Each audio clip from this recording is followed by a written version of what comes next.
All right, folks, good afternoon, everybody. It is now officially noon, so I would like to welcome you to our Public Health Science Echo. My name is Jenny, and I am with Project Echo. This Echo is an opportunity for the public to ask science-based questions for our public health team. For those of you who are joining us on Zoom, you may now enter your questions into the Q&A feature. For those of you who are joining us on Facebook, please add your questions to the comment section and they'll be shared with our panelists as well. As a reminder, we expect all participants to keep questions and comments on topic, to be considerate, and to use language that is respectful. Thank you for that.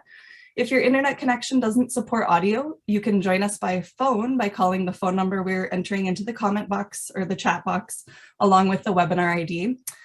This is for Zoom. Closed captioning is also available on Zoom. The CC button is at the bottom of your Zoom screen. Thank you so much to our questioner today. I'd also like to note before we get started that the opinions expressed in this session are those of the speakers and do not necessarily represent those of UAA, DHSS, or any ECHO sponsors. So we'll get started with some introductions and we'll start with you, please, Dr. Zing. Hey everyone, Dr. Ann Zing, Chief Medical Officer for the state. Thanks for joining us. Thank you so much. Anna? Hey, I'm Anna Frick. I do syndromic surveillance and infection control here at State Section of EPI. Thank you. Clinton? Hello, everybody. Clinton Bennett, Communications Director, Alaska Department of Health and Social Services. Thanks for joining us today. Thank you. Brian? Hi, everybody. Brian Fisher, Director of Homeland Security and Emergency Management for the state. Thank you. Welcome. Elizabeth? Yeah, Elizabeth Manning, DHSS Communications Manager. Hello, everyone. Thank you so much. Dr. Parker? Hi, Jamie Parker, Chief of the State Public Health Labs. Thank you. Dr. McLaughlin? Oh, hi, everyone. I'm Joe McLaughlin, Chief of the Alaska Section of Epidemiology and the State Epidemiologist. Thank you. Dr. Rabinowitz? Hello, Lisa Rabinowitz, Staff Physician with Public Health. Thank you. Dr. Castrodale? Hi, I'm Louisa Castrodale. I manage the infectious disease program here at the section of EPI. Thank you so much. And Sarah? Hi, I'm Sarah Hargrave. I'm the Southeast Regional Public Health Nursing Manager for State of Alaska. Thank you so much, everybody, for being with us. And with that, I'll go ahead and hand it over to you, Dr. Zing. Yeah, no, thank you so much. And thanks to all Alaskans who continue to join us. I hope that you're enjoying the summer and have had some good fishing and some good hikes as you are out and about. It's subsistence hunting month, if you didn't know. So thanks for all the hard work that everyone's doing this month. I have a couple slides thanks to the PIT team. And as mentioned, feel free to put your questions in the Q&A. Seeing a bunch pop in there right now about variants, and happy to share information as we move forward. So I'll go ahead and share my screen. And then we'll do a quick just overview with where we're at and then get right to your questions as quickly as possible here. So today, just an update on July 14th, 2021, where we're at Public Science Echo. Today's mainly kind of COVID-focused slides again. Unfortunately, we're on our fourth week now of increasing cases across the state, and we're seeing a bit more orange and a bit more red in that state than we had previously. So as we've noticed, they've been an increase. We're going to get our case count out today, but it's the first time in quite a while that I've seen a triple-digit day. So bummer to see those cases coming up, but it continues to be very encouraging to see the vaccines holding well against severe disease. So continuing to follow that closely, and we'll talk about that more in just a minute. Here's our trend numbers. So again, you can see that slight increase in July, nothing to compare to what we were back in October, November of last year, but starting to move in that upward trajectory right now as a state as a whole. Here's our percent positivity. And again, I like to think of this as the flashlights on our car. It helps us to see the cases and where we're at. We'd love to have that percent positivity less than 2%, and we've climbed just to that 2.5%. Again, nothing like we were back in November, but really encourage anyone with any symptoms, runny nose, loss of taste and sense of smell, not feeling well, vomiting, diarrhea, body aches to get tested for COVID-19 because it still is out there and circulating. And the sooner you know, the sooner you can isolate and prevent the transmission to other people. So encourage people to get tested early if they're having any symptoms whatsoever. And there's a couple other criteria that we talk about with testing, but particularly with those symptomatic people overall. Jamie and her team continue to try to sequence every positive that they get into the state lab. Not every positive does get into the state lab. Tests like the antigen tests are not able to be sequenced. In some regions, we have a harder time getting in some of those cases, but you can see that we've had an increase of variants of concern and variants of interest overall. So since the last report, there's 21 new cases of the Delta variant and 21 new cases of the Alpha variant. And you can see those kind of represented in the graph there. So that wild type is becoming less of our prevalent case or type overall, but seeing more of those Delta and Alpha. And we can talk more about that with Jamie and her team. So thanks for them for helping to put that out. And we do include this data in our weekly updates, which should be coming out here shortly. So we've been getting a lot of questions about the Delta variant and vaccination. And what becomes just consistently clear when we're seeing the data is really kind of that 2-dose vaccine is where we've got the best data right now, but that second mRNA vaccine increases our effectiveness against the Delta variant. So if you started to get your mRNA vaccine series and you only got one shot, please consider getting your second shot so that you can be fully protected. If it's been less than 2 weeks since your shot and you still, that's not considered fully vaccinated, we really like to wait those 2 weeks. We're still waiting to see more data on the J&J vaccine for fully protection, but we are hearing from the CDC and others about decent protection from the J&J against the Delta variant, and so continue to follow that closely. We just have more data on the mRNA vaccines as they've been more widely used worldwide, where a lot of this information comes from overall. Here you can see our vaccine rates across the state. I know it doesn't look like these percentage numbers increase quickly, but we're still vaccinating somewhere between 4,000 and 6,000 people a week.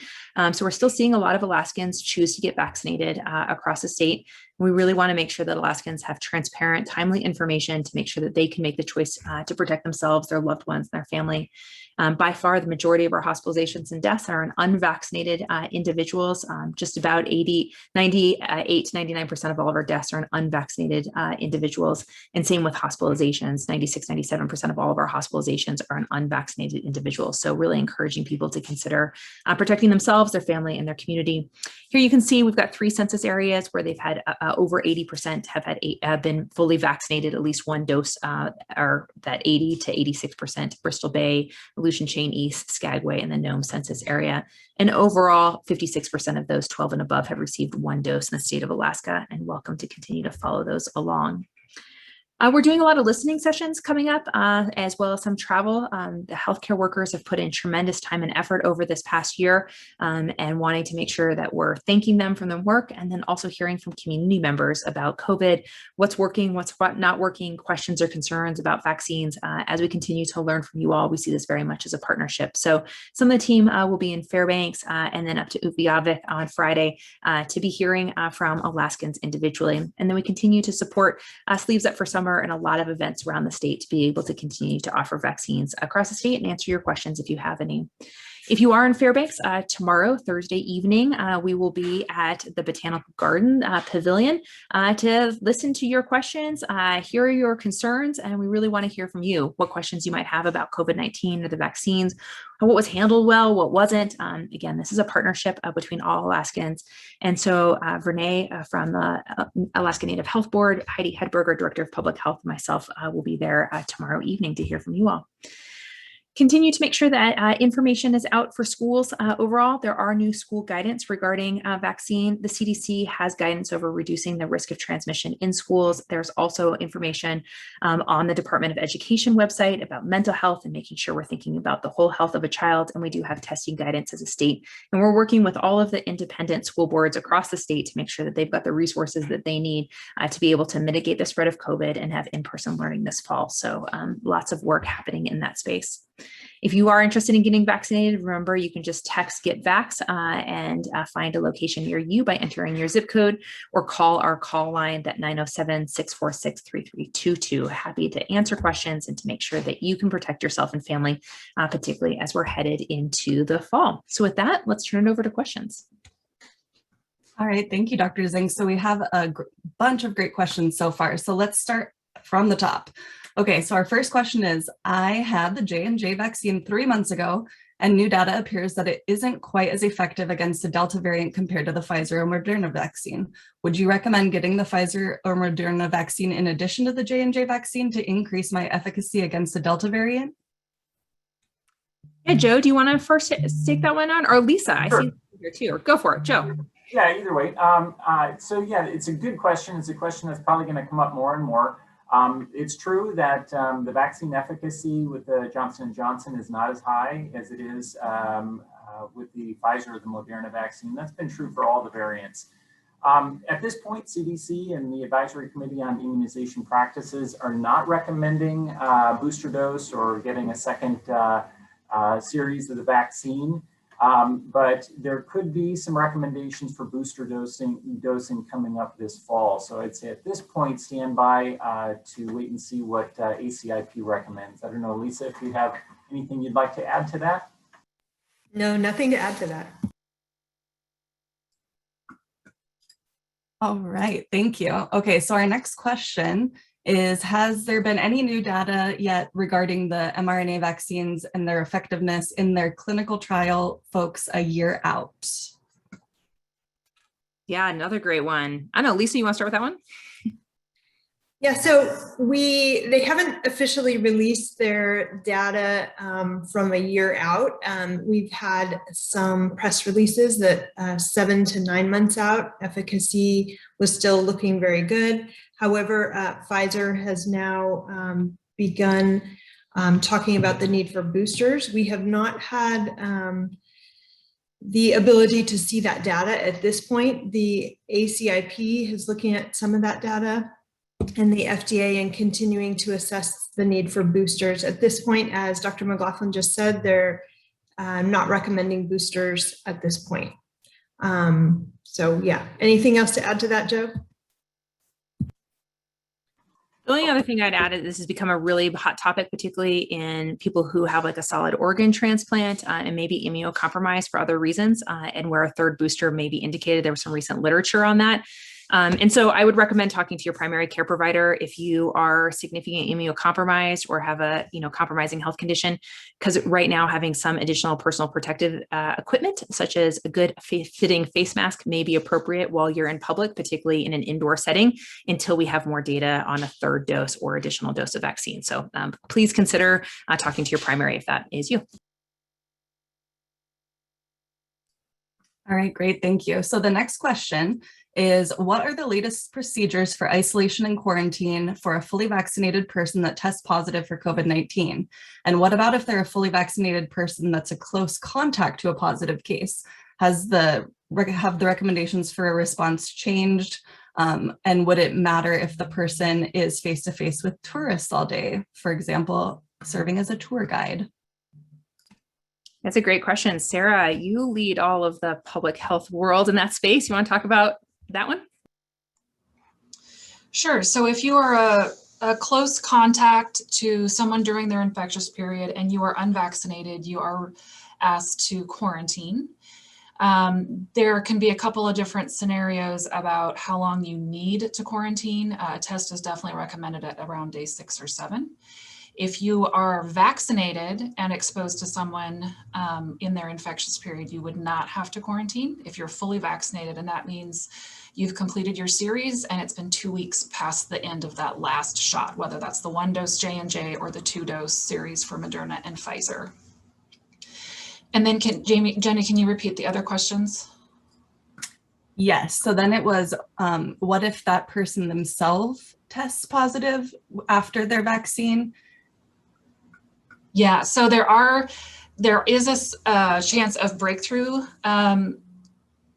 infection, vaccine breakthrough cases.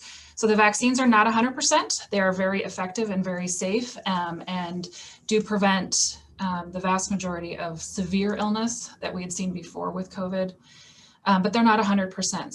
So a breakthrough case is possible in a small percentage. I think it's 5%. Somebody can correct me if I'm wrong on that. Of cases may result in a breakthrough infection. In addition, the vaccine is going to be more effective again once you've completed that series. So the 2 doses if it's Moderna and Pfizer, and 2 weeks after that, and at least 2 weeks after your one and only J&J, if that's the series you've taken. Anybody else want to add to that? Great, yes, Sarah, and I'll just add, if you do test positive, you've been infected, you do need to isolate even if you've been vaccinated. And so that has not changed. I would just add, I keep getting a lot of questions. We do see people, and maybe Louisa wants to comment on this more, who are fully vaccinated, who still get COVID, both symptomatic and asymptomatic. It's less likely than if you are not vaccinated. It's less likely that you will be hospitalized, or it's less likely that you'll die, but it's not impossible. The vaccines are not 100% perfect. And so if you are working with people, particularly in a closed indoor space on a regular basis, remember that you have options to choose to continue to add layers of protection. We talked about that fishing net example a lot at the beginning, and these layers of protection. Outside is a great layer of protection. A mask is a great layer of protection. So depending on kind of your risk, as well as just how many people you're seeing, your exposure, and your own personal comfort level, you may choose to add additional layers of protection yourself, but depending on your individual situation. Louisa, anything else you would add with kind of additional vaccine cases we've seen? No. No, I don't think so. I mean, one thing we've mentioned before is that when we've seen some people who are vaccine breakthrough cases who don't have symptoms, that 10 days after their test, that's the period of isolation pretty much for everybody who is a positive case. But we have seen people who are asymptomatic who choose to pursue getting serial negative tests to reduce their isolation. And that can happen in some circumstances because they will test negative, in the subsequent days. We also have people who test positive in the subsequent days, and so the 10 days ends up being their time frame. One thing for those people who do get those 2 negative tests, that doesn't somehow erase the experience for any of the close contacts. Those close contacts are tagged at the moment of their exposure.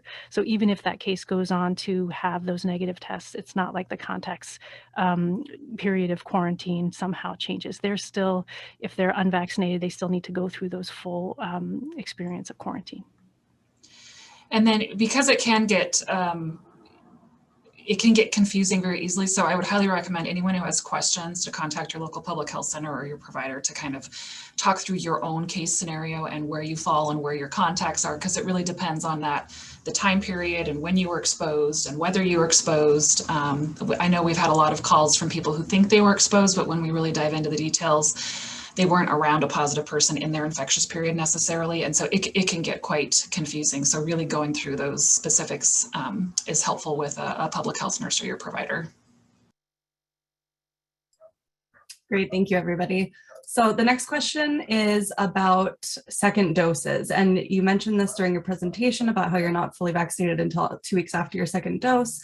But this person is wondering if they missed their second shot and their first shot was all the way back in January, should they get their second shot now? Go for it, Lisa. Yeah, so definitely the answer is yes. Please go get your shot right away. And we have lots of new data showing that really completing that whole series of your mRNA vaccines greatly increases the efficacy, especially against the Delta variant and some of the newer circulating variants. So please go get it. It is not too late. Great, thank you. So our next question, we have a couple of questions about the cruise industry. So to start off, how will the cruise ship season affect Alaska, especially since the Delta variant is increasing? So I think there's a couple of ways it's going to affect Alaska. Speaking specifically about COVID-19, there is a very robust, detailed set of instructions and guidance and requirements that the big cruise ships have to follow. As a matter of fact, they can't sail to Alaska without getting permission from the federal government to sail here. And I'll post a link in the chat for everybody if you wanted to read some specifics about it. So we have spent the last 4 or 5 months putting together some very robust plans and agreements with the cruise industry, with our local communities, and us here at the public health team to make sure that we are prepared to resume the cruise season up here, at least a small portion of it this summer safely when it comes to COVID. The positive news is that cruise ships are coming back, and in many Southeast communities, they've been devastated by the lack of tourists coming in on the cruise ships. And we all feel fairly comfortable. I was in Ketchikan just the other day, and because it's a shortened season and most ships are operating at a reduced capacity, that this is almost a trial run for the 2022 cruise season, if you will. The first big ship came up last week, and there was, I think it was 260 or so passengers on board, a 5,000 person cruise ship. And that was to test the protocols that we have put together, and there were folks on from the federal government monitoring that ship to make sure that the protocols they put on paper were actually put into use to get their approval, their certificate to be able to sail revenue ships, as we call it. So I think we've kind of been all hands for the last couple of months to make sure that when these ships come back and tourists arrive via the cruise, or via the water, that it's going to be done safely. Sarah, is there anything you would add from a Southeast kind of public health nursing community perspective? Yeah, and I know there's a couple questions about the cruise ship that's been in the paper, the Constellation as well. And that was a smaller ship. So I think, and Brian might be able to speak to this a bit, but there's a little bit of a difference between the big ships and the protocols for that and some of the smaller ships. And so for our Southeast communities, that response from our local community can look pretty different. So the bigger ships have a lot more responsibility to kind of deal with things internally, whereas the smaller ships, it's a lot closer working relationship with the local infrastructure. And the recent experience with the Constellation, I just have to say that, kind of hats off to that group. They did a really nice job. They were super prompt, they were very responsive, and they've done a really great job of getting that situation under control in collaboration with state and local public health. Yeah, and I'd say, we didn't expect that cruise ships or people on airplanes or buses or anything, that there would be no COVID ever again. So like Sarah said, the good news story about the American Constellation is the cases were identified very early. The company made the right decision to terminate the rest of that cruise and to isolate the folks that tested positive and all. That particular corporation has their own requirements in place. So ships that are under 250 capacity, both clients and crew members, aren't regulated by the CDC like the bigger ships are. However, every cruise line is taking specific things in the case, including vaccinations and testing and onboard medical. Mask wearing is still required. And in American Cruises instance, they have some cruises in the lower 48 riverboat cruises and all that they may not be requiring 100% vaccination, but for Alaska cruises specifically for passengers, they are. So the cruise ships, we saw a lot of challenges at the beginning of this pandemic with cruise ships, and they're all taking it very, very seriously.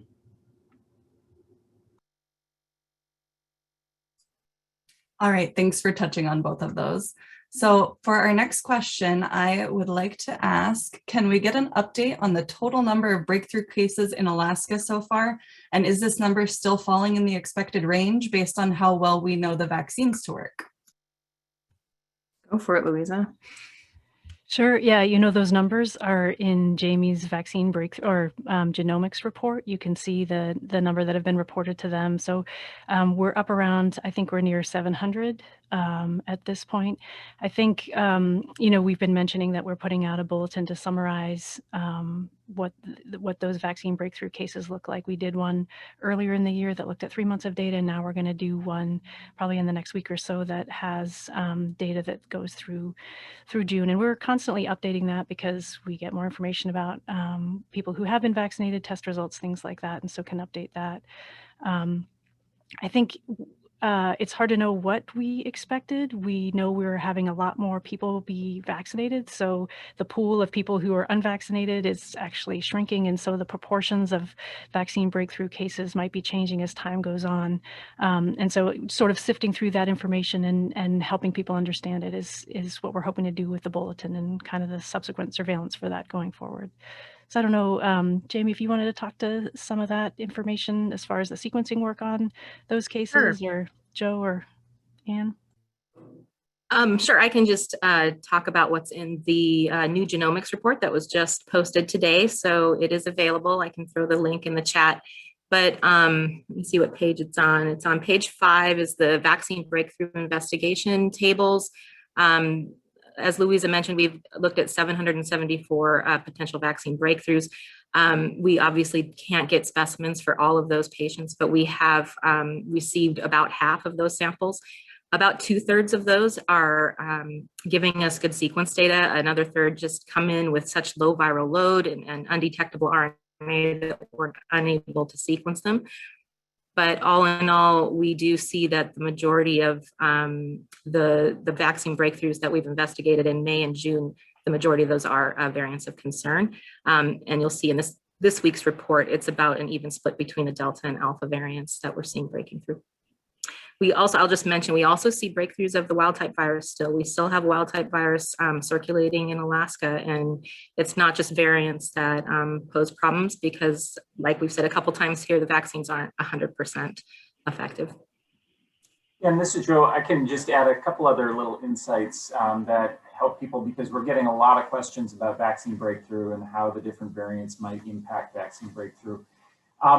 One of the things we look at is big studies that are being done either nationally or globally, looking at vaccine efficacy against various strains. And what we found is, remember, the original clinical trials showed about 97-ish% vaccine efficacy against COVID in general. And then what we started seeing is when B117 really started picking up in the UK and elsewhere, the vaccine efficacy dropped down to about 94%. And this is for the mRNA vaccines, dropped down to the 94% range. What we're seeing with Delta is it's dropping a little bit more. Again, these drops are not huge, but there is an incremental drop with the Delta, with at least 3 studies that have come out in pre-publication.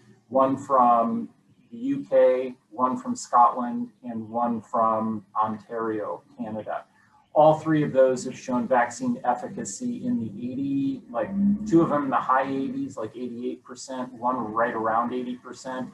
And then I'm sure many of you remember reading that the Ministry of Health in Israel came out with some preliminary data suggesting that the Pfizer vaccine might even have lower vaccine efficacy against the Delta variant. They were reporting in the high 60% range, but that really hasn't been repeated by these other studies. They're all showing sort of the 80, high 80s to maybe low 80% range. So all that to say that these big studies are suggesting that you're going to see probably a little bit more vaccine breakthrough with the Delta variant than you would see with some of the other variants that have been circulating. But the vaccines are still highly effective even against the Delta variant. I was on a big national call this morning, and one of the senior infectious disease virologists was asked this question, and I really liked her very simple response. Basically, it said, if you look at the US, we're about half vaccinated, and we're about half not fully vaccinated. Here in Alaska, we could see the same thing. I'm looking at the testing dashboard right now. Where 51% of people 12 plus are fully vaccinated and 46% of everybody is fully vaccinated. If you think about that, half are fully vaccinated, half are not fully vaccinated. The half that is not fully vaccinated are making up 98, 99% of our hospitalizations, which means the half that are fully vaccinated are making up, 1 to 2% of our hospitalizations. So just thinking about it in like that simple term, these vaccines are highly effective. They are not 100%, but I would much rather personally be part of the half that has a 1 to 2% hospitalization rate versus the half that has, the 98, 99% of the hospitalizations. Thanks, Dr. Cutchins. So we have a couple related questions that I'd like to try and hit on that have to do with our reporting. So the first one is, what is the best estimate on the percentage of current positive cases that are variants? And bearing in mind that not all positives are sequenced. Jamie, you want to try that one? Yeah, just looking at the prevalence data in our report, it looks like about 70% of what we sequence are variants of concern. It's either going to be an alpha, B117, the gamma, which is the P1 virus first described in Brazil, or this Delta variant. So at this point, anywhere, it varies week to week, but anywhere between maybe 30 to 35% are wild type, and everything else is a variant of concern. And I'll just add that CDC has reported out recently that they're currently estimating that over half of the circulating strains that are being identified and sequenced in the United States have been the Delta variant. Hey, it would be good to just mention like the sequencing lag. Some of these, like what's going into the report this week is not the cases that have been reported this week. Like for some of these, it takes weeks to kind of get those samples into Jamie. And so, that's why she's got in several places, looking at the month for those sequences. So I don't know that there's a ton for July at all that you guys have sequenced. I mean, it's all like mostly mid-June that just kind of popped up. Right. So there is that lag for, what's going on Right. now. We are still getting specimens trickling in from the end of June, positives even. This week, I know batches are being run that include specimens that were collected the first week of July. So there is sort of a couple week delay, and it just has to do with the fact that when you get tested and you're positive, it might take 2 or 3 days to get recollected, or for that sample, for that lab to send it to us. Then there's a process sometimes for us to get it up to Fairbanks for the processing. And then, sequencing can take 5 days just on the instrument itself. So all of that sort of adds into a 2-week lag. And CDC does have a website that has a good modeling tool to project out 2 weeks based on the rates of transmission of these viruses. So they are able to sort of predict what we should see currently, even though we're backfilling a lot of sequence data nationally. I think that's all I have to say about that. I guess the only other thing that I would add is the sequencing data helps us to understand the big picture of what's happening with this virus, with treatment and with vaccine. It doesn't really change much on the individual level. So, if you're sick and you're positive, you still need to isolate. If you've been exposed and you're not vaccinated, you still need to quarantine. But it helps us to understand how quickly it's spreading, and things like the monoclonal antibodies have changed their configuration as we've seen variants change over time. And so it helps us to be able to give recommendations on things like that. So again, I think of sequencing as the big picture versus those individual case results as kind of your individual person level information of what you need to know. All right, and we have a couple more questions that have to do with reporting, and I'd like to read them all together and then maybe give you a chance, Dr. Parker, to see if you can explain it a little bit better for folks or a little bit differently or something. So, okay, the first one is, could you compare the percentage of vaccine breakthrough cases caused by Delta to the percentage of unvaccinated cases caused by Delta for the same time periods? And to go with that, is it possible to dive deeper into the reported case numbers and explain how many of those cases are vaccinated, not vaccinated, or COVID survivors?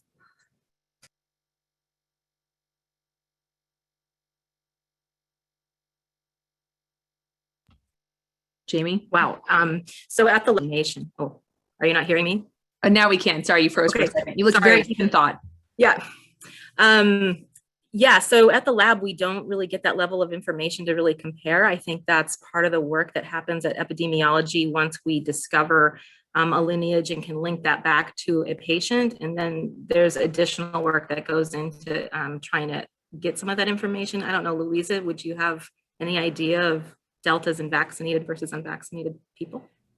I think one thing that's really tricky is even though Jamie is sequencing 100% of what she gets, she's getting 25% of what's out there.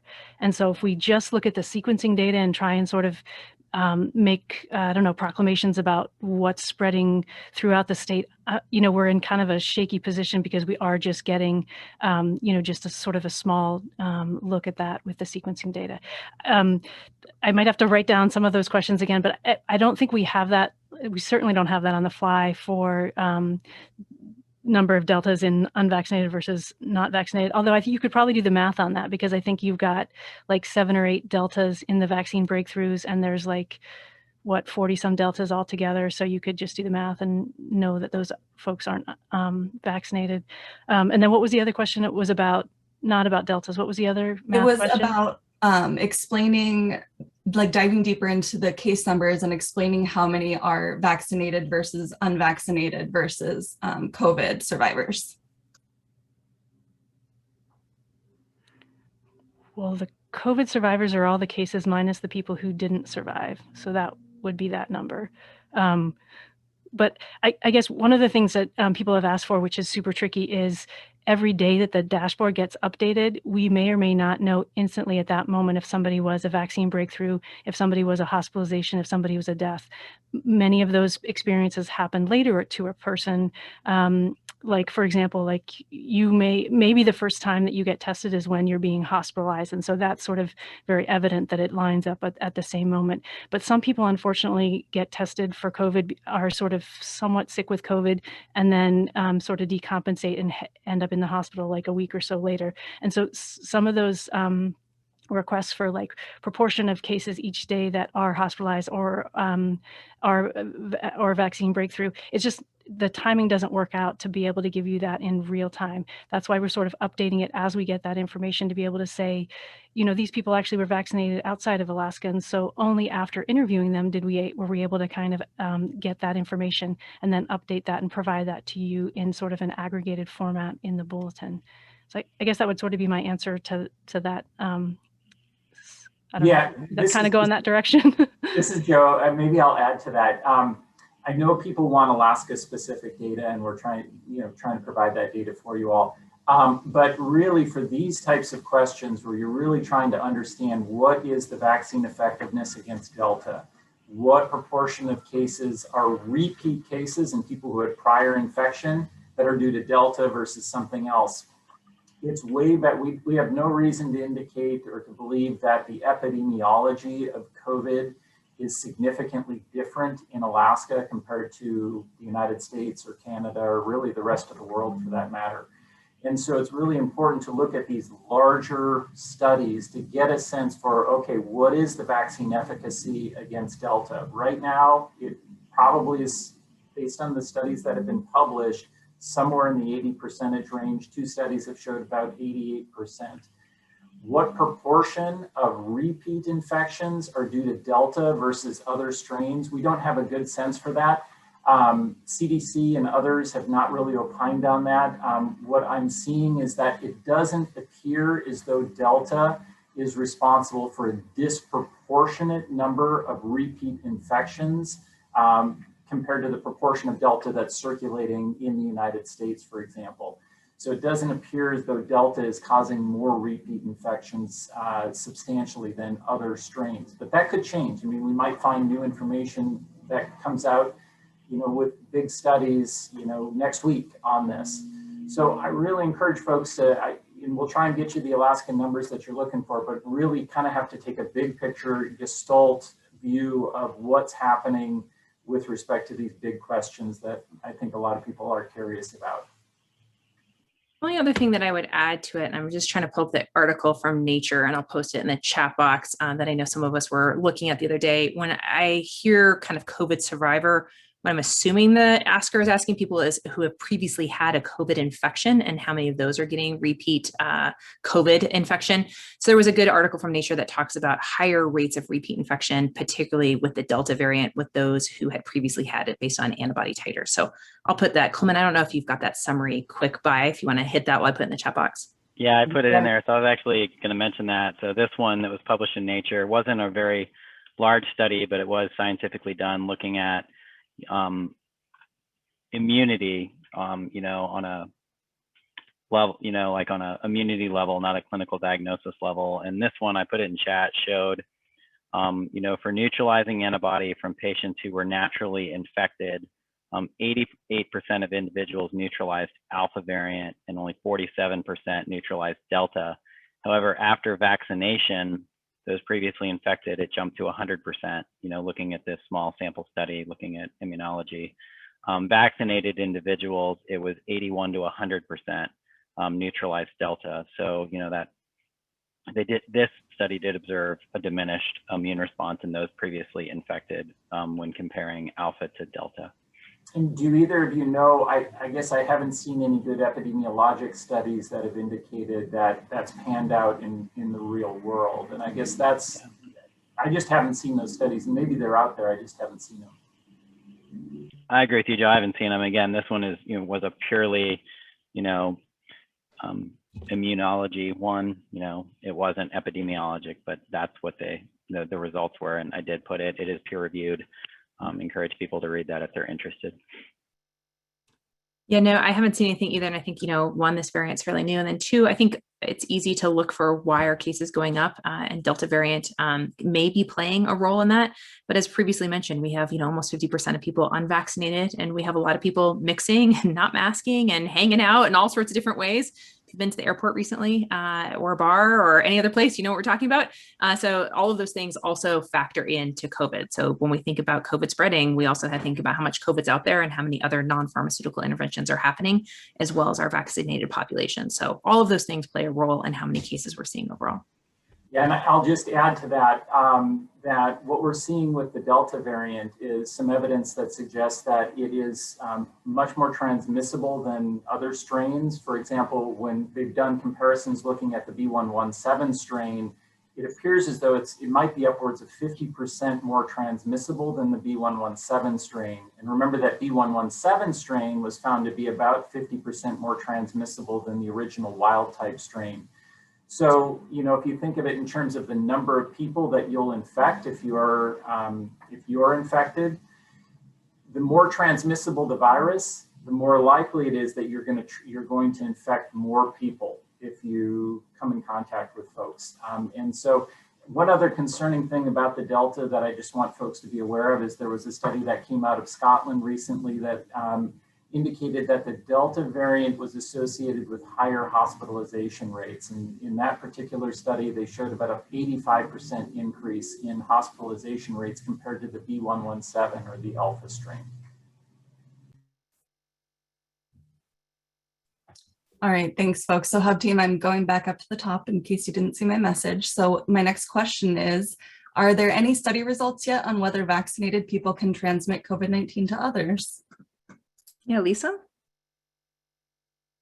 So this is a hard thing to get data on, especially since a lot of our testing and screening has changed over this last year. So we don't have great data on that, but we do know, as we've talked about already, even if you're vaccinated, you still can get infected and transmit that to other people. So as Dr. Zink mentioned, this is important for individuals that have immune compromise themselves, or if someone in your bubble has immune compromise or other risk factors, keeping that in mind and using extra protection, talking about those layers and still masking and doing all those things that work. So yes, it can happen. We don't have solid data on numbers for that.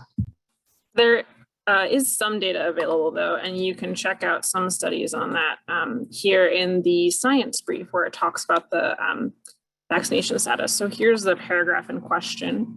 Minimize, please. There we go. So data from multiple studies in different countries suggest that people vaccinated with the Pfizer vaccine have a lower viral load than unvaccinated people. And you can check out the references 50 and 54 from the science brief. This observation may indicate reduced transmissibility as a viral load has been identified as a key driver of transmission.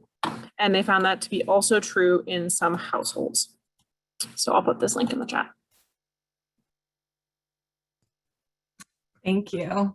Okay, so our next questions, I'm going to group two again. So we have two questions from Facebook asking about communities in the Southeast. So with Sitka and Petersburg both having outbreaks right now, have any samples from either place been sequenced to determine whether or not the outbreaks are related to a variant?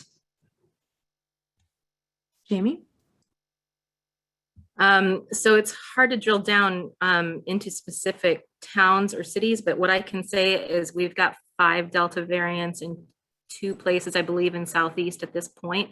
The Petersburg situation that happened a while ago, I think ended up being a wild type virus. I think it was a 621 or a 519, one of the 2 wild type viruses that we have circulating. I don't know if there's anything else you'd add from a Southeast perspective, Sarah. Yeah, so just first and foremost, our thoughts are with Sitka because they do have a huge influx of cases and quite a number of hospitalizations happening right now. The community is in a high risk level. Again, their EOC has escalated their risk level. And so just as a reminding, that's trying to really reduce gatherings, mask whenever possible. Masking is encouraged. Indoor capacity is being reduced for restaurants and bars.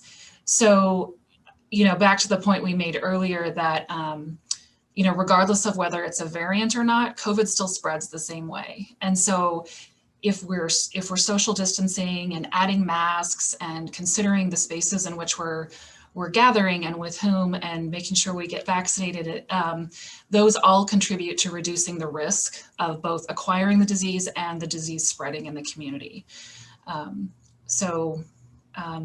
Again, just our thoughts are with Sitka.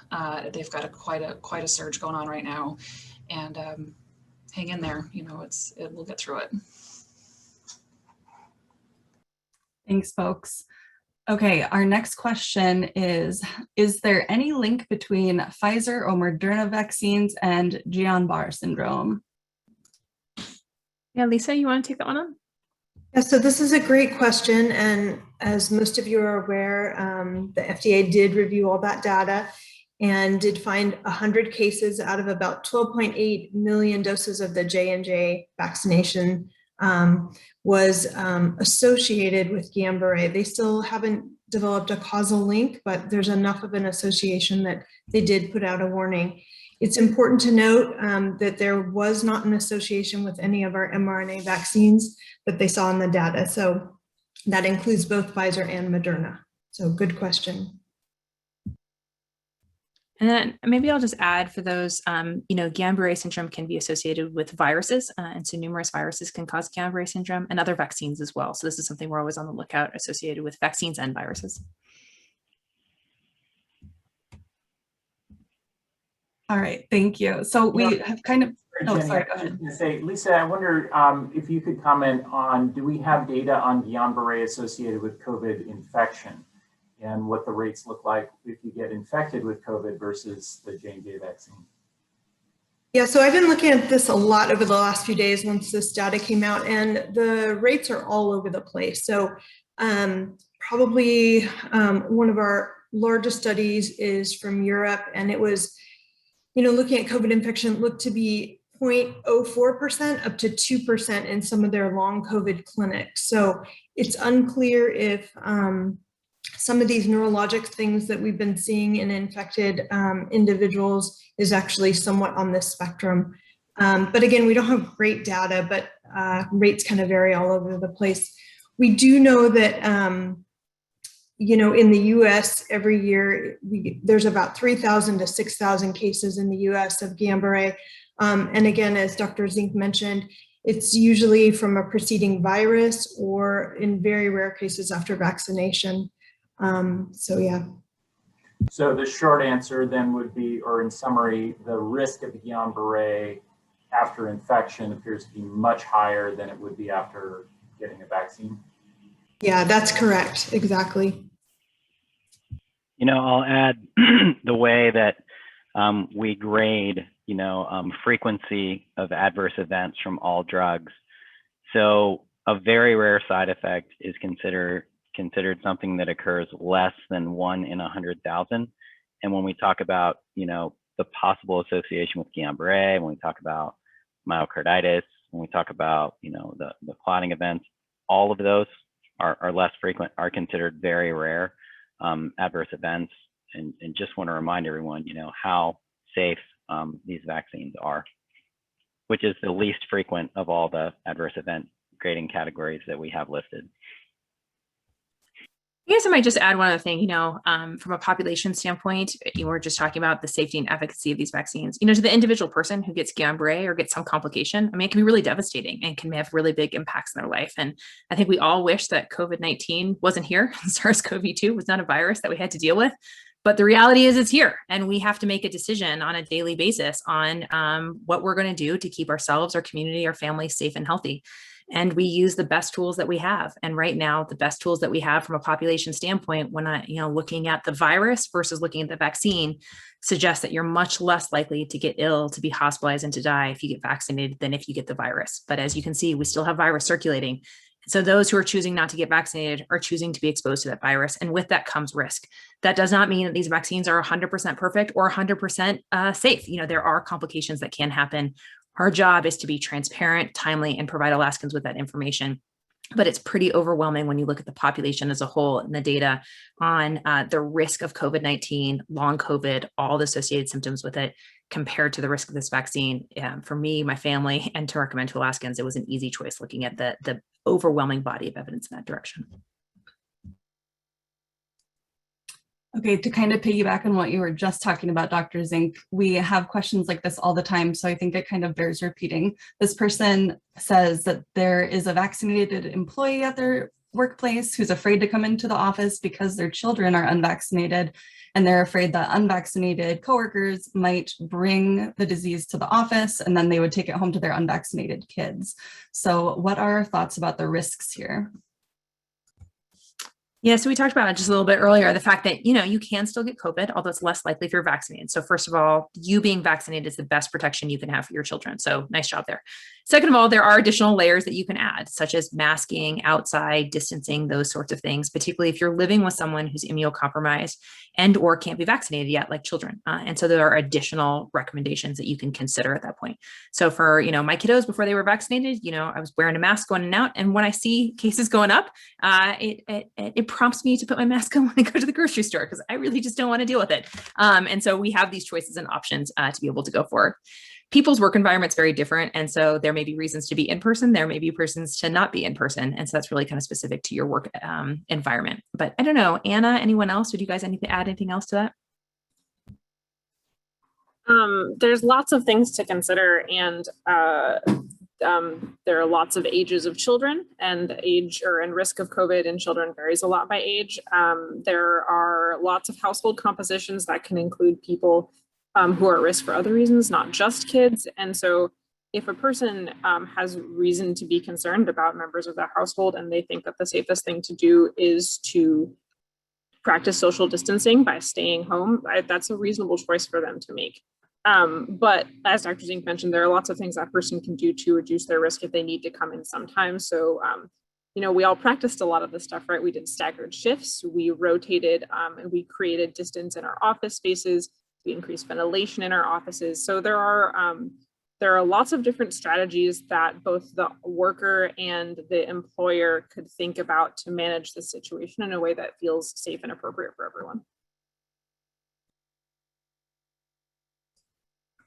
Thank you.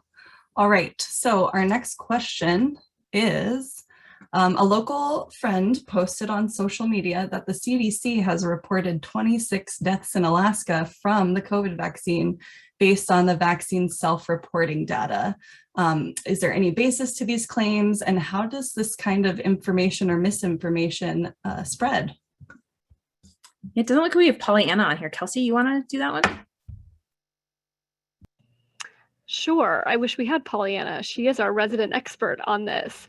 I would say in general, just what you really have to keep in mind with this VAERS data is this is a collection of all of the information that has been reported to this database. And it's an exceptionally important system because it helps us find these triggers that could have otherwise gone unnoticed. And so while there's information that is within the VAERS database that, there is somebody who has died that happened after they got vaccinated, it does not mean necessarily that there is a connection between that death and that COVID vaccine. It really is kind of the same thing, thinking about that if somebody went and got gas, they filled their car up with gas, and then as they were driving out of the parking lot, they got a flat tire. So they didn't get a flat tire because they just put gas in their car. They got a flat tire because there was a nail in the road. So I think it's important to really think about separating these two things out. And so for all of those, really kind of serious cases that pop in through VAERS, and then even the deaths, these are investigated, and they're really looking into that from the CDC level and also at the Alaska level. And so from what we have received so far, we do not have anything that has come up that is actually a death that is as a result of that COVID vaccine. But that data is still out there, and it's really important to track all of this. Anything else anyone would add to that? No, I would just highlight that last point. We have no known deaths in the state of Alaska from the vaccine, although we like to make sure everything is reported and we can investigate every single possible case moving forward. Thank you so much. All right, so our next question is, are people over 65 still getting as great of coverage from the mRNA vaccines as younger people? Coleman, you shared some slides on that this morning. You want to talk about that one? Yeah, so, I was on a CDC call this morning. I was answering some of their questions in chat, but, it looks like most of them, yes. I mean, most people over 65 are still having pretty good immunity. If I can figure out how to share my screen, I can show the graphs. The few populations that there are discussions, and the CDC said they will be coming out soon with clinical considerations for third doses or additional vaccines. And it looks at this point like it's more likely going to be people with more compromised immune systems than just being over 65. And there's a couple other questions in the chat box about a third dose. We're getting a lot of questions about this right now. It's a hot topic nationally. Currently, there's no recommendation for a third dose of vaccine. However, there's this data, particularly for solid organ transplants. This is going to be discussed at the ACIP meeting for healthcare workers, elderly, immunocompromised, the rest of it. So we hope to have more information out shortly. But remember, there are non-pharmaceutical interventions that you can layer on top of your vaccine if you're working in a high-risk area, such as a healthcare setting where you should be masking anyway, and or you're an immunocompromised person. So feel free to layer up as the cases increase. All right, and so we have another question about vaccine. So it says, since a person's first Moderna shot in March of this year, a woman in her late 40s had a period immediately following the first shot and then no subsequent cycle until just yesterday. Has anyone else reported such vaccine side effects? So again, go for it, Lisa. I can just start. So there are lots of anecdotal kind of reports of changes in menstrual cycle around vaccinations. It's back to what we're always talking about. Is this different than the basal rate? As a woman, we know that our menstrual cycles change a lot. So there are actually some really large survey studies going on right now that got started last month, sending out to women trying to figure out changes in menstrual cycle. So it's not, I wouldn't be surprised if there are some small changes in menstrual cycles just as the immune response to the COVID vaccination. The most important thing to understand is there's no changes in fertility. With the vaccines, there's no long-term effects to any of your, organs that, help with fertility. And so even if there are small, month-to-month variations, it doesn't change long-term fertility issues. We do know that there's other vaccines out there that do have some small changes in your menstrual cycle. So again, it's not a new thing around vaccinations. Yeah, I was just gonna say there's a lot of, hormonal changes that can happen. Sometimes stress, sleep, exhaustion, all sorts of things can cause people's menstrual cycles to change. It's just very dependent on the individual person. And then the data that we get from VAERS, again, looking at Alaska data is important, but just as Joe mentioned earlier, when we're thinking about vaccine breakthrough cases or we're thinking about these vaccines, it's really helpful to look at national or international data just because we have a lot more data and we can look at a lot more people overall. And so we, again, not seeing any evidence of infertility or any changes that are significantly impactful to women and their fertility moving forward. So thanks for the question. All right, thank you. The next question is going to be for Dr. Cutchins. Is monoclonal antibody treatment effective against the Delta variant? And if so, which ones, and are they available in Alaska? So there's currently 3 FDA emergency use authorized monoclonals. All 3 of them are effective against Delta. If you look at P1 and B351, those 2 have a diminished effect of the Lilly product, the bamlanivimab and atezolizumab. But the Regeneron CoV is maintaining good activity to all of them. Monoclonals are widely available at this point. It's the limiting factor is getting healthcare providers willing to stock them in their clinics and at their facilities to have them available. Every hospital, or approaching every hospital in the state does have monoclonals on hand, and some other clinics within local communities do as well. But we are trying to expand that currently, and they are available here. Thank you. And then let's do one final question before I hand it back to Dr. Zing or anybody else from the hub to finish up. And so the last question I want to squeeze in here is, are there any other COVID vaccines in the future for approval in the United States? So I can start with this. I will say that I think it's very unlikely that another COVID vaccine receives emergency use authorization. The reason for that is emergency use authorization is really given when there's no existing treatment. There's no treatment and there's no gap. Being the fact that we have 3 highly safe and effective vaccines and the supply of vaccine is outweighing the demand, I think it is unlikely another one will get emergency use authorization. Now, that being said, we probably will see some other ones that get full FDA approval, but we're probably, 6 months to a year out on any of those. I don't know if anyone else has anything to add.